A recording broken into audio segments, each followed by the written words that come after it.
बोलो जयकारा बोल मेरे सतगुरुदेव भगवान की जय।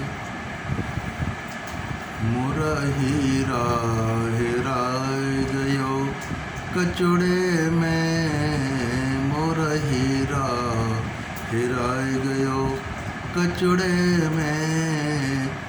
महापुरुष कहते हैं कि मेरा जो दरअसल में हीरा है, परम आनंद रूपी हीरा है, वह दुनिया के कचड़े में खो गया है। उस कचड़े में हम काम में, क्रोध में, लोभ में, मोह में, माया में ढूंढते हैं। वास्तविक में वहाँ मेरा हीरा नहीं खोया है।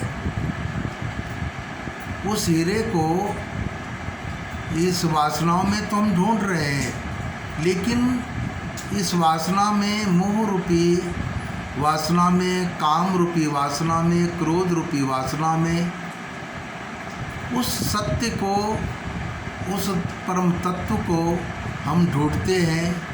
वह तो परम अलौकिक चीज़ है, परमानंद चीज़ है। उस तत्व को पा लेने के बाद फिर कोई लिप्सा, कोई तृष्णा, कोई मन की चाल तो रहेगा ही नहीं। जिन्होंने भी पाया उस हीरे को संतों की सेवा करके, सत्संग की संगति में रह करके, सुमिरन साधना करके उसको पाया, क्योंकि वही एक युक्ति है पाने का। हम दुनिया में रहकर दुनिया के रस को पान करके विषयों के जाल में फंस के, और हम उस सत्य को, उस परम तत्व को अगर हम पाना चाहें तो कतई संभव नहीं है, क्योंकि वहाँ पर वह मिलेगा ही नहीं। खोया है तो ये संसार में, लेकिन मिलेगा कोई नियत गंतव्य जगह पर ही। कबीर साहब ने कहा कि कोई दौलत में आनंद खोज रहा है, कोई औरत में आनंद खोज रहा है, कोई पति में आनंद खोज रहा है, कोई सगे संबंधी में आनंद खोज रहा है, कोई दुनिया के ऐशो आराम में आनंद खोज रहा है, कोई अनेकानेक जगह, लेकिन जहाँ मिलना है वहाँ तो हम नहीं खोज रहे हैं। वह युक्ति महापुरुष जानते हैं। वह महापुरुष जो हमें बताएंगे भजन के माध्यम से, सिमरन के माध्यम से, सेवा के माध्यम से, जिस रास्ते से उन्होंने पाया। महात्मा बुद्ध से एक भक्त ने पूछा, महाराज आपने परमात्मा को देखा है, आपको परमानंद की प्राप्ति हुई है? तो उन्होंने कहा कि परमात्मा को मैंने देखा है, लेकिन तुम अगर देखना चाहते हो तो उस परमात्मा तक जाने के लिए मैं एक सीढ़ी लगा देता हूँ। उस सीढ़ी पर चढ़कर देख लो कि परमात्मा है कैसा, उनका अनुभव कैसा होता है, उनको प्राप्ति कैसे किया जाता है, इसकी युक्ति बता देता हूँ। सद्गुरु हमें युक्ति बताते हैं कि तुम्हें नाम सिमरन के माध्यम से उस परमानंद की प्राप्ति होगी।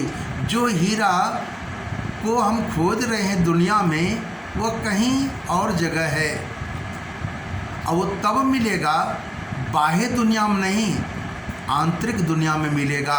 अंदर में वो भगवान बैठे हुए हैं, अंदर में विराजमान हैं, लेकिन मुझे अनुभव नहीं हो रहा है। कारण कि उनकी दिव्यवाणी को हम सुन नहीं पा रहे। परम पूज्य गुरुदेव श्रीमुख से कहते थे, तुम जो भी करते हो आत्मा राम की आवाज़ होती है, हाँ या नहीं का। अब इसका अनुभव तो सबको नहीं हो सकता है। जो तत्ववेत्ता महापुरुष हैं उन्हें ये अनुभव होता है, और वो उसके आदेश पर चलते हैं, उनकी बात को मानते हैं, और हर कार्य उनके हुक्म पर करते हैं। कहते हैं, राम नाम के हीरे मोती संत लुटावे गली गली, ले लो रे कोई राम का प्यारा संत बिखेरे गली गली। वो तो कोई राम का प्यारा जो बिरले होगा वही इसको समझ सकता है। उसको समझने के लिए परमात्मा से प्रेम एक रस करना पड़ेगा, दुनिया से नहीं। अब हम खुद ही का दुनिया भी बना रखे हैं और खुदा की दुनिया का भी लुत्फ लेना चाहते हैं। ये दोनों काम तो नहीं हो सकता। वो तब होगा जब खुद ही की दुनिया से विरत होकर खुदा की दुनिया से मेरा संबंध होगा। खुदा की दुनिया क्या कि परमात्मा के चराचर जीव हैं। कोई हिंदू मुसलमान सिख ईसाई नहीं, सब परमात्मा के वंशज हैं। सिया राम मैं सब जग जानूँ, सब में राम समाया है। ऐसा जब मेरा टेंडेंसी बन जाएगा, विचार बन जाएगा, तभी पारलौकिक आनंद, तभी परमानंद का अनुभव होगा। सब में वो रामत्व का बोध हो जाए, दर्शन होने लगे। सिया राम मैं सब जग जानूँ, तुलसी बाबा जी को सब में राम दिखाई पड़ रहा था। इसलिए तो उन्होंने बंदों संत असज्जन चरणा, सबको उन्होंने प्रणाम किया है, सबकी वंदना किया है, संत का भी असंत का भी। हमें ऐसा नहीं कि दुनिया में गलत दिखाई पड़ रहा है, इसका हमने मेरे नज़रों में दोष है। बोलो जयकारा बोल मेरे सतगुरुदेव भगवान की जय।